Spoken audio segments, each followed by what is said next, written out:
So yun guys, so titingnan natin baka may makita tayo dito.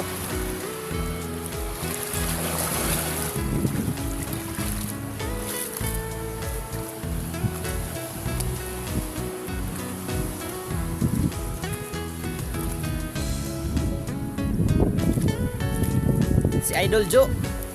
Oy! So, ngayon, hinihintay pa namin yung aming mga kasamahan para lahat kami manghuli. So, mamaya update lang kayo namin kung mayroon talaga kami manghuli. Kasi hindi na masyado maraming laman yung ano dito namin, isda. Kasi paminsan may pumapasok na illegal fishing. Wala ng compressor. So, shout out na lang sa gumagawa.